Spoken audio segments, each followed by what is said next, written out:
meus irmãos, para a mensagem desta noite, abra sua Bíblia novamente no Salmo 90. Salmo 90. Eu vou ler mais uma vez, acompanhe com atenção. Oração de Moisés, homem de Deus. Senhor, Tu tens sido o nosso refúgio de geração em geração. Antes que os montes nascessem e se formassem a terra e o mundo, de eternidade a eternidade, Tu és Deus. Tu reduzes o homem ao pó e dizes, tornai filhos dos homens. Pois 1000 anos aos Teus olhos são como o dia de ontem que se foi e como a vigília da noite. Tu os arrastas na torrente, são como um sono, como a relva que floresce de madrugada viceja e floresce, à tarde murcha e seca. Pois somos consumidos pela Tua ira e pelo Teu furor conturbados. Diante de Ti puseste as nossas iniquidades, e sob a luz do Teu rosto os nossos pecados ocultos. Pois todos os nossos dias se passam na Tua ira, acabam-se os nossos anos como um breve pensamento. Os dias da nossa vida sobem a 70 anos, ou em havendo vigor a 80. Neste caso, o melhor deles é canseiro e enfado, porque tudo passa rapidamente e nós voamos. Quem conhece o poder da Tua ira e a Tua cólera segundo o temor que Te é devido, ensina-nos a contar os nossos dias para que alcancemos coração sábio. Volta-te, Senhor, até quando? Tem compaixão dos Teus servos. Sacia-nos de manhã com a Tua benignidade, para que cantemos de júbilo e nos alegremos todos os nossos dias. Alegra-nos por tantos dias quantos nos tens afligido, por tantos anos quantos suportamos a adversidade. Aos Teus servos apareçam as Tuas obras, e a seus filhos a Tua glória. Seja sobre nós a graça do Senhor, nosso Deus. Confirma sobre nós as obras das nossas mãos. Sim, confirma a obra das nossas mãos. Vamos orar. Pai Santo, Deus bendito, nós Te louvamos, porque a Tua palavra nos edifica, a Tua palavra nos ensina verdades maravilhosas acerca do Teu cuidado sobre o Teu povo, acerca, ó Pai, da Tua providência sobre os Teus filhos, e nós Te louvamos por isso, Pai. A Tua palavra nos alimenta, ela nunca volta vazia, e nós Te agradecemos, Pai. Pedimos que, mais uma vez, o Senhor use o Teu ministro interior, o Teu Santo Espírito, a abrir os nossos olhos, a aplicar a Tua palavra, e usa o ministro exterior também, que é falho, que é imperfeito, que é pecador, para que, nas suas limitações, a Tua graça extrapole a capacidade dele e ele possa transmitir com fidelidade a Tua palavra, Pai. Usa tudo isso para a honra e glória do Teu nome, para a edificação do Teu povo, para que nós cresçamos em confiança e estejamos sempre firmes nos Teus caminhos, Pai. Nós pedimos em nome de Jesus. Amém. Meus irmãos, o livro dos Salmos é uma coletânea de 150 salmos escritos em épocas diferentes, por autores diferentes, mas organizados, tudo indica, depois do cativeiro babilônico. Depois do cativeiro, alguém, e a suspeita maior é que tenha sido Esdras, juntou esses salmos todos, esses 150 salmos, e os organizou seguindo uma lógica. Os estudiosos pesquisam e pesquisam para entender esta lógica, e os estudos mais recentes têm chegado a um ponto de vista de que essa organização, que está clara na nossa Bíblia em 5 livros, né? e eu já te convido a abrir no Salmo 1 para você ver as divisões dos 5 livros. Esses 5 livros, então, eles juntam a coleção dos 150 salmos, e nós podemos pensar numa lógica que aponta para os 5 livros. O livro 1, você tem aí na tua Bíblia, deve ter aí na tua Bíblia, no primeiro Salmo, livro 1, do Salmo 1 ao 41, é o primeiro livro. Vá para o Salmo 42, é quando começa o segundo livro. No Salmo 42, na tua Bíblia, deve ter a indicação aí, livro 2, Salmos 42 a 72, é o segundo livro. Vá para o Salmo 73, que nós lemos hoje. É o começo do livro 3, Salmo 73 a 89. Vá para o Salmo 90, que nós lemos hoje também, e vamos meditar nele. Salmo 90 é o primeiro salmo do livro 4. O livro 4 vai do Salmo 90 até o Salmo 106. E agora vá para o Salmo 107, que é o primeiro salmo do último livro, que vai do 107 ao 150. Então você nota que o saltério, os 150 salmos, são na verdade divididos em 5 livros. E essa organização, que tudo indica tenha sido Esdras, ou alguém que trabalhou com Esdras, porque Esdras era o grande escriba do Antigo Testamento, que dedicava o seu coração aos escritos e à lei do Senhor. Ou Esdras, ou alguém que trabalhava próximo a ele, organizou os 150 salmos nesses 5 livros, e cada livro tem uma tônica, cada livro tem uma mensagem predominante. O livro 1 tem como mensagem confrontação. É neste livro 1, nesses primeiros 41 salmos, que você encontra o confronto entre a semente da serpente e a semente da mulher. Você vai observar que dentro destes salmos você tem salmos de confrontos com as nações inimigas e confronto com a semente da serpente. No livro 2, a palavra-chave, então no livro 1 a palavra-chave é confrontação. Há um grande confronto entre o povo de Deus e as nações inimigas. No livro 2 a palavra-chave é comunicação, porque os inimigos são convidados a adorar o Deus verdadeiro. É no segundo livro que você tem o maior uso da palavra Elohim, porque Elohim é a palavra que comunica mais para fora, e Yahvé é a palavra que comunica mais para dentro, para o povo da aliança.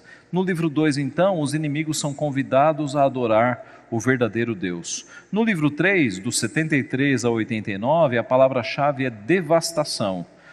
O povo de Deus é retratado nesses salmos como sendo devastado, vencido pelos seus inimigos.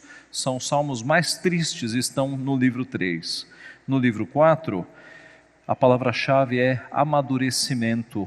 O povo de Deus amadurece enquanto fixa os olhos no reinado de Yahvé, do Deus verdadeiro. Amadurecimento.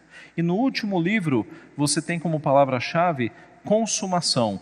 O povo de Deus experimenta a consumação de todas as coisas e vê a vitória de Deus sobre todos os inimigos. Então, livro 1, confrontação. Livro 2, comunicação. Livro 3, devastação. Livro 4, amadurecimento. Livro 5, consumação. Por que o Salmo 90 é um salmo muito importante, tido por alguns estudiosos como o centro do saltério? Porque depois de passar por 3 livros, depois de passar por confrontação, comunicação com inimigos e devastação, depois das lutas demonstradas nesses 89 salmos, nestes 3 livros, o livro 4 começa apontando Deus como a morada eterna do seu povo, como o refúgio do seu povo. E o livro 4 começa com uma figura muito importante na Bíblia, começa com Moisés. Os outros salmos, na sua maioria, foram escritos por Davi. Mas eis que o livro 4 começa com o salmo mais antigo do saltério, escrito pelo próprio Moisés. Então, há um cenário diferente agora. O povo de Deus, quando entra no livro 4, ele tem um ambiente diferente, porque é o próprio Moisés que está falando, e ele tem agora a certeza e a confiança de que depois de tantas lutas, Moisés está dizendo: Deus é o nosso refúgio, Deus é a nossa morada eterna. Então, meus irmãos, o Salmo 90 é muito importante ao demonstrar no início do livro 4 este refúgio que é o nosso Deus. E que tipo de refúgio é este que o povo de Deus no passado, depois do exílio, poderia olhar para esse salmo e entender refúgio, e como nós podemos entender refúgio nos nossos dias? Ora, hoje é o último dia do ano, e 2020 certamente nos trará situações, algumas agradáveis e outras muito desagradáveis, não é? Quantas doenças 2020 não nos trará, quantos aborrecimentos, quantos desentendimentos, quantas preocupações, ansiedades. 2020 trará coisas assim, isso é inevitável. Mas a pergunta é, para onde você correrá no meio dessas situações, dessas tempestades, dessas lutas da tua vida? Onde é que você vai buscar socorro e proteção? Ora, o Salmo 121 nos diz: eleva os olhos para os montes, de onde me virá o socorro? O meu socorro vem do Senhor, que fez o céu e a terra. O Salmo 90 apresenta justamente o refúgio para onde o povo de Deus deve correr. Mas que tipo de refúgio é esse? Nós podemos dividir o Salmo 90 em 3 partes, chamando a primeira de refúgio eterno. Deus é o nosso refúgio eterno. Moisés começa dizendo: Senhor, Tu tens sido o nosso refúgio de geração em geração. Leia esse texto pensando que você é Moisés. Leia esse texto tentando entendê-lo com a cabeça de Moisés. Quando Moisés diz: Tu tens sido o nosso refúgio de geração em geração, imagine o tanto de gerações que Moisés teve acesso. As gerações que ele acompanhou. Moisés conheceu a história desde a criação do mundo. Foi Moisés que foi usado por Deus para escrever o Pentateuco, Gênesis inteiro.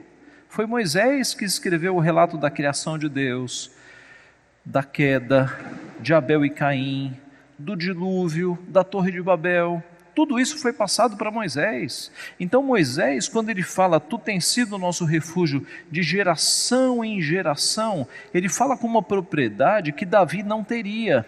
Moisés tinha, porque Moisés foi aquele para o qual a história das gerações foi revelada.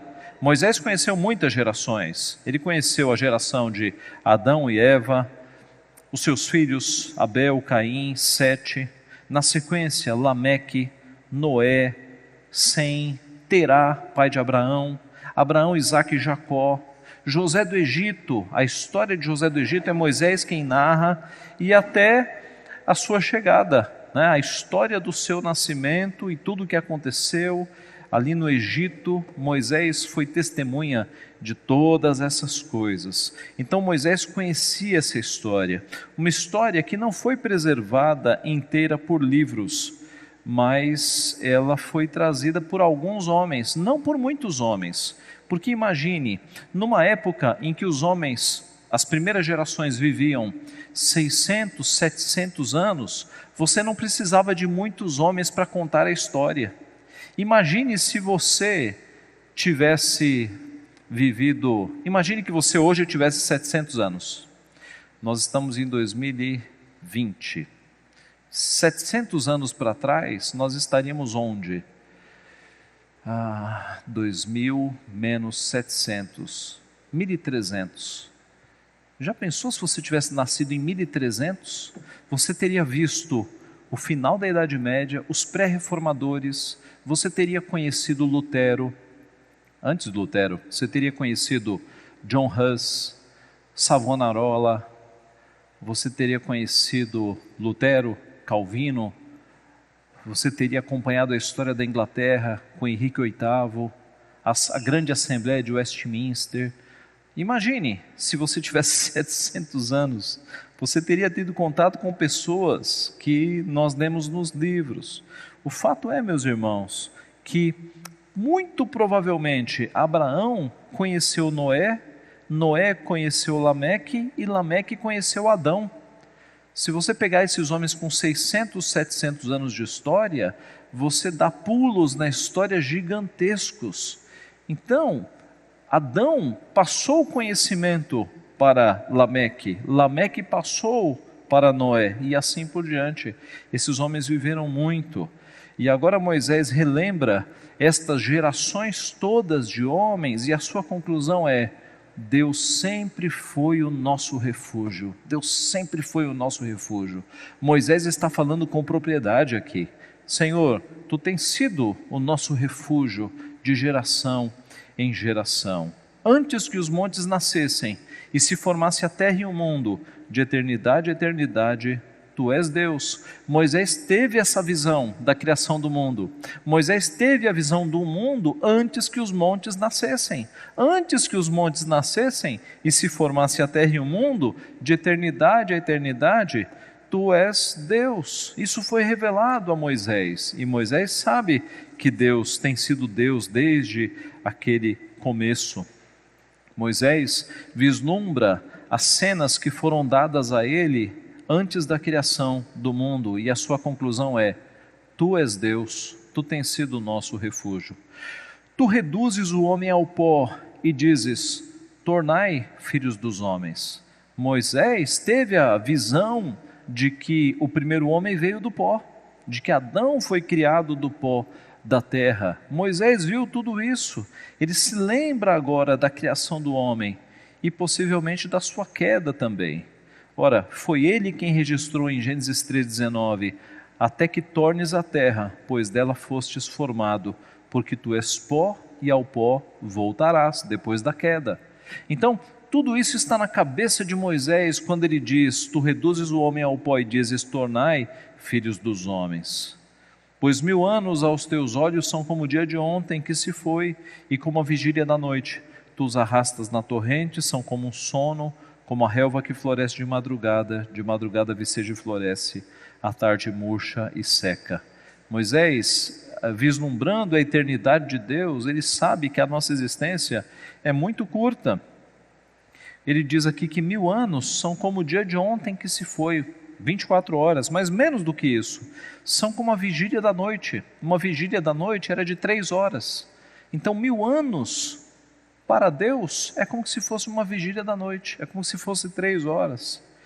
É como um sono, como uma relva, como uma plantinha que nasce, floresce, morre em poucas horas. O contraste aqui de Moisés é com a eternidade de Deus, que é gigante, e com a nossa finitude. A nossa vida passa muito rápido, meus irmãos. Nós fazemos 18 anos e voa, 21, aí daqui a pouco você está passando pelos 25, 30, 40, 50, 60, é tudo muito rápido, né? Quem já tem aí mais de 40 já deve estar sentindo, né, como passar rápido, e a gente vai envelhecendo e as crianças vão crescendo, e cada dia mais a gente percebe que a nossa vida é um sopro, que daqui a pouco nós passaremos, e a outra geração ficará. Então, considerando essa nossa passagem frágil como uma plantinha que nasce, cresce, murcha e seca, nós temos o nosso Deus é refúgio eterno, o nosso Deus é de eternidade a eternidade. Então, que tipo de refúgio é este? É um refúgio eterno. Seu povo, o povo de Deus, sempre pôde contar com Deus. As gerações vêm, vivem, passam, outra geração passa, e o nosso Deus sempre é refúgio, sempre é refúgio. Ele é o nosso refúgio hoje. Ele será o refúgio dos nossos filhos, dos nossos netos, dos nossos bisnetos. Nós podemos confiar que o nosso Deus não muda de opinião, Ele é imutável, Ele é o refúgio de todas as gerações. Então, em primeiro lugar, o nosso Deus é um refúgio eterno. Segundo, Ele é um refúgio de justiça. O texto fala: pois somos consumidos pela tua ira e pelo teu furor conturbados. Diante de ti puseste as nossas iniquidades, e sob a luz do teu rosto os nossos pecados ocultos. Pois todos os nossos dias se passam na tua ira, acabam-se os nossos anos como um breve pensamento. Este pedaço do Salmo mostra a ira de Deus e o seu furor sobre os nossos pecados. Talvez Moisés estivesse pensando aqui na queda do homem no Éden, quando o homem desobedeceu a Deus, querendo igualar-se a Ele. Quando Ele mostra os pecados aparecendo à luz do seu rosto e os dias se passando embaixo da sua ira. Talvez Ele tenha pensado no dilúvio também, porque o dilúvio foi consequência de uma pecaminosidade absurda daquelas gerações, pela ausência da escrita da lei. Você percebe no relato bíblico que quando a lei é escrita, parece que há uma apaziguada no nível de maldade do mundo. Mas antes da lei ser escrita no Monte Sinai, o mundo chegou a níveis de maldade gigantescos, ao ponto de Deus mandar o dilúvio, arrependendo-se de ter criado a sua criação, acabando com todos, salvando apenas uma família. Então note que talvez Moisés esteja pensando nisso, na ira de Deus revelada por conta do pecado. E o que dizermos da Torre de Babel? aqueles descendentes de Caim, precursores da grande Babilônia, eles quiseram alcançar os céus e se tornarem célebres. Deus disse: espalhem-se pela terra. E o pessoal de Babel disse: vamos nos ajuntar, não vamos nos espalhar, não, vamos nos ajuntar, vamos tornar célebre, famoso o nosso nome. E Deus veio, confundiu a linguagem e deu um nome para eles, só que não era um nome célebre, era um nome irônico. Deus deu a eles o nome de Babel, confusão, vocês são confusão. E Deus confundiu a língua, e aí, por força, eles tiveram que se dispersar, e eles se dispersaram pela terra, cada um com a sua língua, com o seu idioma, obedecendo à vontade de Deus. Mas foi a ira de Deus que se revelou naquele pessoal ali de Babel, porque eles haviam se rebelado contra Deus. O que dizer de Sodoma e Gomorra, quando Deus não encontrou nem 10 pessoas justas, encontrou 4 pessoas consideradas justas. Uma morreu no caminho, porque olhou para trás, e outras 2 eram imorais. Então, das 4, apenas um, na verdade, era justo daqueles 4. Mas Deus destruiu aquelas 2 cidades, porque o pecado veio à tona, e era grande pecado. Moisés, então, meus irmãos, conhecia muitos exemplos da justiça divina. Por isso que quando ele escreve esse salmo, falando sobre justiça, sobre ira, ele sabe do que ele está falando. Davi diz no Salmo 7 que Deus é justo juiz, Deus que sente indignação todos os dias. Como Moisés escreveu, todos os nossos dias se passam na tua ira, nós somos pecadores. Assim, meus irmãos, o pecado, além da morte, trouxe também o cansaço. Adão já trabalhava antes da queda, mas depois da queda ele passou a trabalhar cansado. O suor do seu rosto foi infligido sobre ele. E agora Moisés escreve aqui, possivelmente com seus 90 anos, os dias da nossa vida sobem a 70 anos, ou em havendo vigor a 80. Neste caso, o melhor deles é canseiro e enfado, porque tudo passa rapidamente e nós voamos. Quem conhece o poder da tua ira e a tua cólera, segundo o temor que te é devido, ensina-nos a contar os nossos dias, para que alcancemos coração sábio. Como os nossos dias passam voando, a sabedoria está em nós contarmos os nossos dias, em nós pensarmos e usarmos bem o nosso dia para glorificar a Deus. Então, em segundo lugar, que tipo de refúgio é este? É um refúgio de justiça. O nosso Deus é um Deus justo e os nossos pecados estão diante dele. É um refúgio de justiça. E terceiro e último, é um refúgio de misericórdia. É o final do Salmo, do verso 13 ao 17. O salmista Moisés diz assim: volta-te, Senhor, até quando? Tem compaixão dos teus servos. Sacia-nos de manhã com a tua benignidade, para que cantemos de júbilo e nos alegremos todos os nossos dias. Alegra-nos por tantos dias quantos nos tens afligido, por tantos anos quantos suportamos a adversidade. Então, se no meio do Salmo o panorama é assustador, porque é um Deus de justiça, é um Deus que já castigou muita gente por conta dos seus pecados, o final do Salmo traz um alívio, é um Deus de misericórdia. Volta-te, Senhor, tem compaixão dos teus servos. Mesmo reconhecendo a iniquidade humana, Moisés sabe que Deus é misericordioso. E a misericórdia de Deus sempre encontrada, misturada com a sua justiça. Aliás, a definição de inferno é justamente o cálice sem mistura. O cálice sem mistura. Porque cálice com mistura significa a ira de Deus misturada com misericórdia. E nós vemos isso na história do povo de Deus. A ira sempre misturada com misericórdia.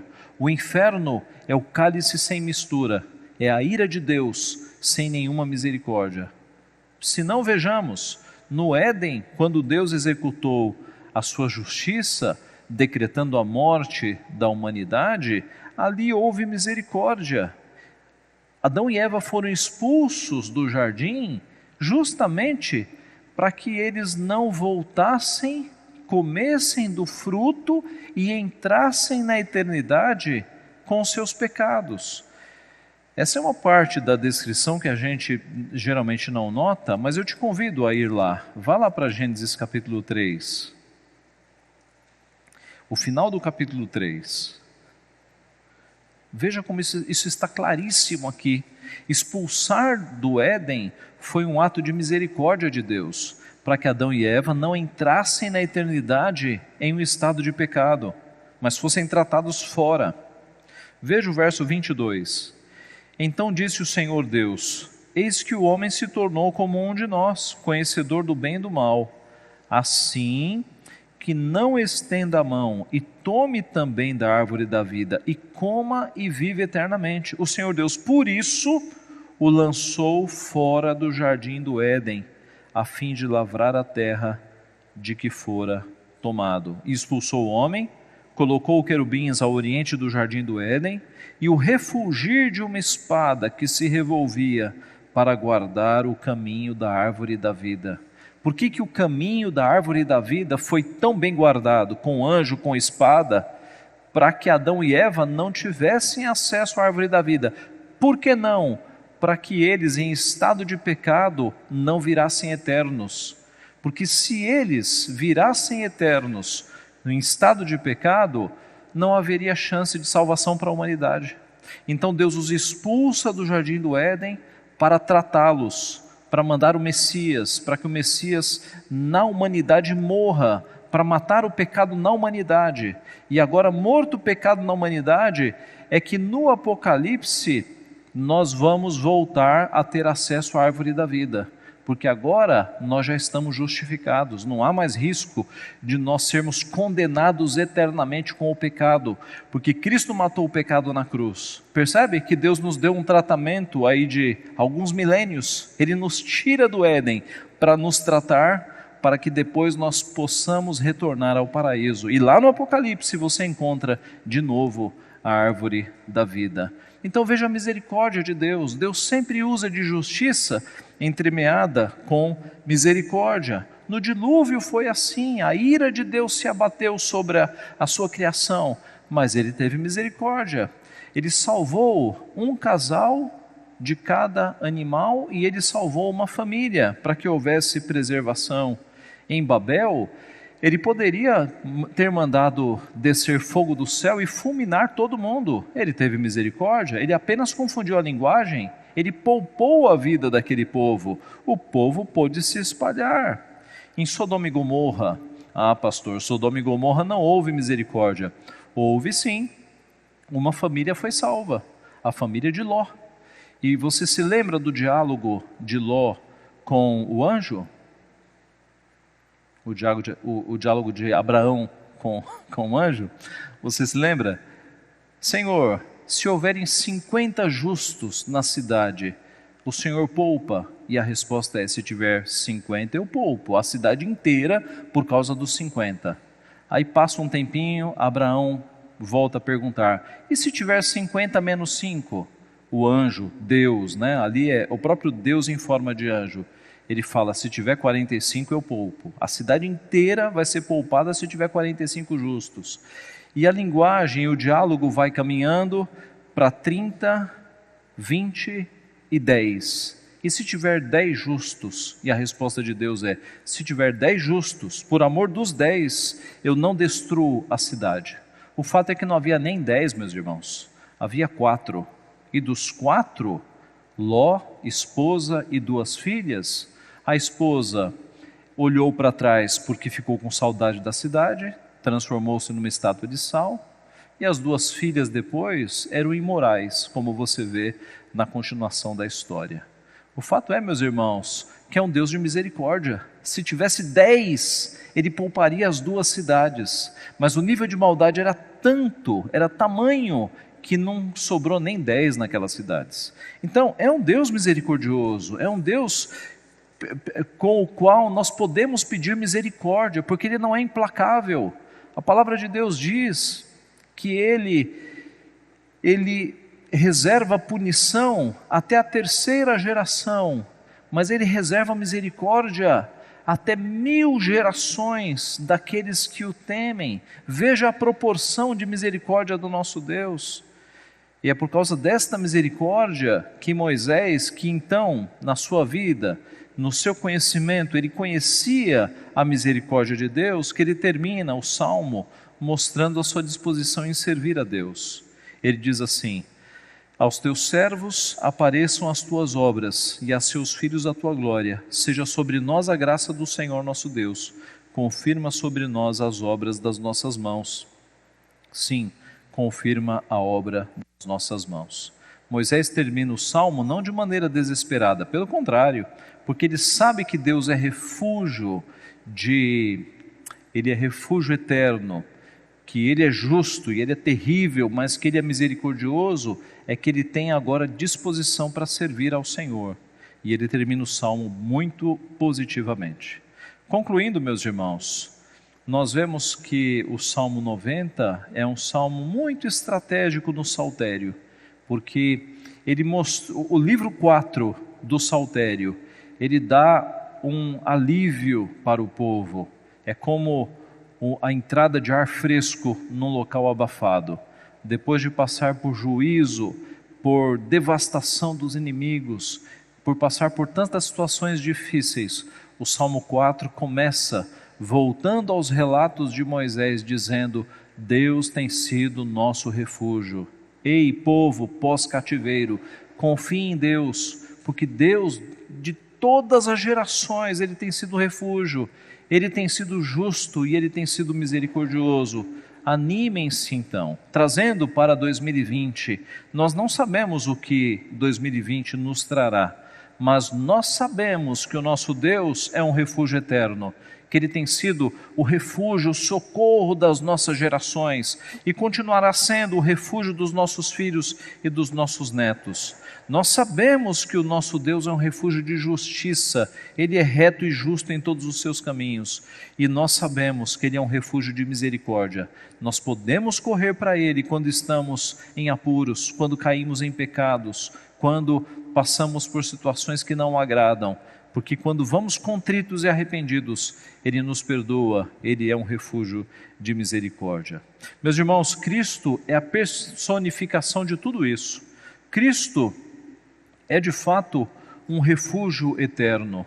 Cristo é homem e é Deus. Cristo é o Pai da eternidade, como disse Isaías. Cristo é a justiça de Deus. Cristo na cruz, Ele era sacerdote e vítima ao mesmo tempo. Ele é a justiça nossa, Ele é a justiça de Deus. E Cristo é a misericórdia, Ele é a encarnação do amor de Deus, que por misericórdia morreu na cruz para nos salvar. Nosso Senhor Jesus nos convida: vinde a mim, todos que estáis cansados e sobrecarregados, e eu vos aliviarei. Tomai sobre vós o meu jugo e aprendei de mim, porque sou manso e humilde de coração, e achareis descanso para as vossas almas.